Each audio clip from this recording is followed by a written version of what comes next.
You, humans, we are the problem. I've read so many books with so many amazing frameworks and models and structures and systems. But you see, you can read those books, you can be inspired, but you will never change because you don't have the habit of change.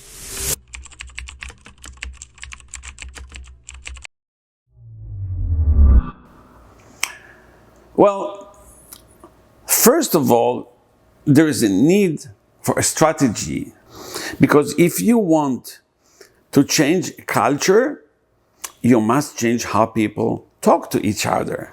You see, here in Toronto, there's a mix of all people from all nations. I'm not sure about the culture here. It's a mixed culture, which makes it very interesting. And a mixed culture is not only interesting, because this is where innovation starts. If I have the same point of view like you and you have like me, and we just confirm each other, there's no innovation. If I want to keep my job and I want to tell you all the things you want to hear, this is no innovation. Do I have the courage to say what I want to say and you will not fire me? That has to do with innovation. So if you talk about a culture, you need to understand it's about language and about the rules, about the do's and don'ts, about the list of to do and the list of not to do, what is allowed, what is not allowed.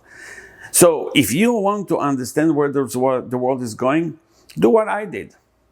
You see, I hired people who are between 22 years old to, 35 years old, mainly 80%. And why is that? Not because they know more than me, not because they know more than 60 years old, but they are more adaptable. You see, when people are not adaptable, they're not creative. And when they're not creative, they will not change those habits needed to fight your competitors. You see, some of your competitors are very young companies. And I'm talking about like a big culture. I read a book, I'm still reading it, by Linda Yates. It's being called The Unicorn Within. Wow, what an amazing book about how to create internally, inside organization startups. I believe she built like 250 startups, 150 of them exit. I know from my perplexity, she raised more than $5 billion, which is amazing. I wish one day, Linda, if you watch it, call me. I would love to talk to you. How did you do it?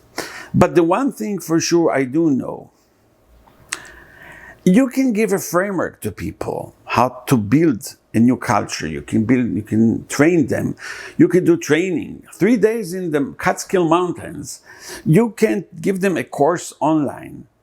But until they practice daily, until they overcome their own internal challenges, you cannot build innovation, because innovation has a model, has a structure. And the problem is not the model ever. Always the problem is one. You, humans, we are the problem. I've read so many books with so many amazing frameworks and models and structures and systems. But you see, you can read those books, you can be inspired, but you will never change because you don't have the habit of change. So if you want to create a culture of continuous innovation, you need to understand where it comes from and how to embed innovational thinking inside your conversation with AI as well with your people, and to create one language that all of us are speaking with our AI platform. So we will speak the language that triggers the mind to see things, or what we would call non-obvious connections. Most people, when they have habits, they have obvious connections.